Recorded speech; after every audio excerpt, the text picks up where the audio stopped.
Today I want to talk with you about some things that you need to take with you when you disembark the ship and you're going to be going on an excursion. Things you need to be aware of, things you need to make sure that you've got with you. And having these things with you and being prepared makes all the difference between having an amazing day in port and having a miserable time and just waiting to get back to the ship. So let's go ahead and get started.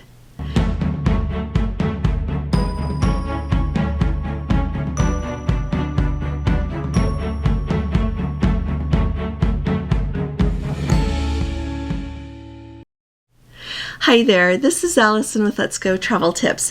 If you haven't subscribed to our channel yet, will you please click on that subscribe button? And if you appreciate my updates, please give this video a thumbs up. So, like I said, when you go on a cruise, sometimes you book an excursion. Today I am going to talk with you about the things that you need to bring, whether you have an excursion booked with a ship or you have a private excursion booked. A lot of these things you're just going to want to bring with you no matter, even if you don't have a tour booked. If you're just going to be getting off the ship for a day, these are some things that I want you to keep in mind. First up, I want to remind everyone about the weather. I feel like we all are really excited as we're packing for our cruise. We want to see what the weather is as we set off on our journey, but every evening as you're preparing for bed, putting everything together for the next day, make sure that you check and see what the weather is, because sometimes the forecasts change from what it has been before, and you want to have with you anything that you need just to be comfortable in what the weather is going to be. If there's a chance of rain, bring an umbrella with you. Make sure that you have a light jacket with a hood if the weather would maybe require that. Sometimes you can be somewhere the weather is really warm, but if you're going to be going into museums or riding on a bus, sometimes the air conditioning can be chilly, so plan accordingly with what you need to be comfortable. Now, when you go on an excursion, you're going to need a ticket. If you go on a private tour, you usually need to have some sort of a ticket or show who you are. Whatever that form of what you need to have, make sure that you have that. Gordon and I have a habit of putting everything together in a pile the night before, so that in the morning, if we happen to be running behind it all and are in a hurry, we can grab everything and we're ready to go. So make sure that the evening before your cruise, you've got your tickets out. If you need to have something on your phone, we always take a screenshot if we need to show a ticket in case the Wi-Fi isn't working right or our phone service is taking a moment to boot up when we get off the ship. Make sure that you've got your tickets easy accessed. Another thing to be sure to take with you is your government issued ID.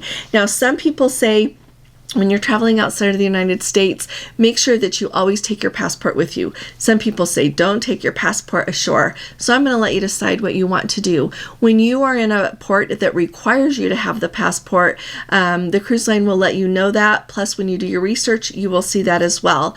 Now, I always have a photocopy of our passports with me all of the time when we go somewhere, and sometimes depending on what I want to do, sometimes I leave them in the safe on the ship, sometimes I bring them with me.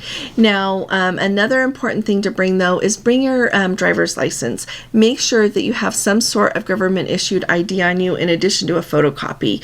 Some ports require showing that government issued ID with the photo and everything before they let you back in the area to go on the ship.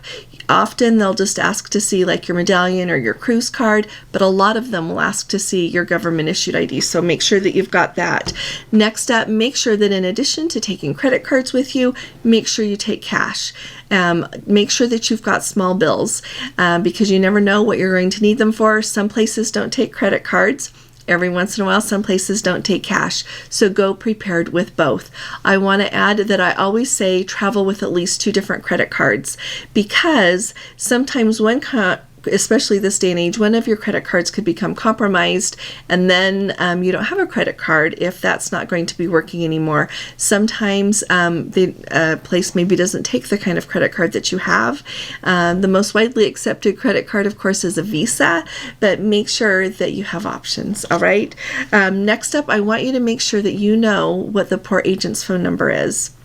When every port has their own port agent that works with the cruise line, and it is really important to have their phone number. Even if you are going on a ship excursion with the cruise line, make sure that you have the port agent's phone number, because this is who you are going to call if you get separated from your excursion, you're left behind, and you don't know what to do. You can call them if you unexpectedly have to seek medical care and you're worried about getting back to the ship or need some help with that.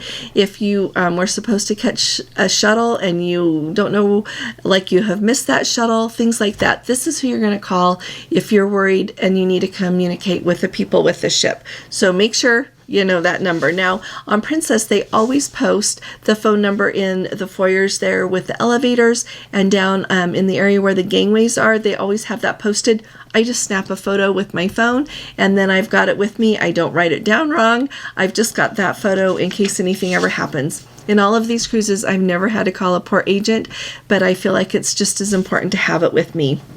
I want you to make sure that you know what ship time is and what local time is and how they compare.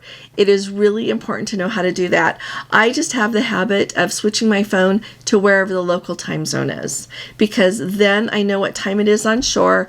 I make sure that I know if it's the local time is the same as ship time, and then as I disembark the ship, I take a picture of the all aboard time so that I can't accidentally remember the wrong time and be late. So do that.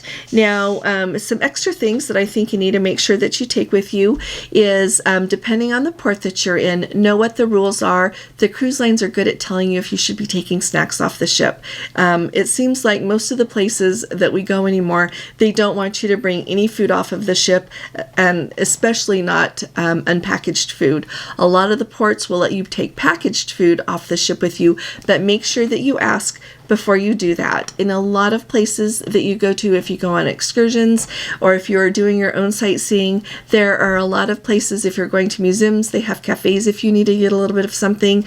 If you need to eat something before you make it back to the ship, there are little shops, places that you can get a little something. So don't break the rules. And if you need something and you want to take it with you, make sure that you ask if that's okay. Make sure that you've got your phones, extra chargers, everything that you need to go with that. I always have with me my extra phone charging battery that has a lot of power in it.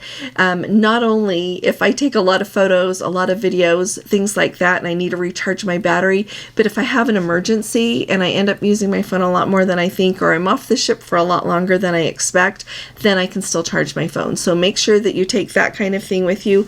Make sure that you've got the things with you.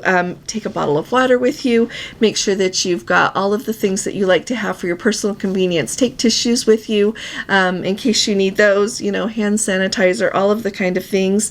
And then you know what, just really enjoy where you are. A lot of places that we go are really different from where we live, and so make sure that rather than complaining about the differences, you just see what the differences are and kind of embrace it for the day, because at the end of the day you'll get back on the ship and go to another place. So I look forward to hearing from you all in the comments about all of the things that you're conscientious about to take with you or to make sure that you are aware of as you disembark the ship. So will you please share all of the things that you do in the comments below, because it helps all of us. And thanks so very much for joining me today. I'll be talking to you all again really soon. You all take really good care. God bless you. Love you. Bye-bye.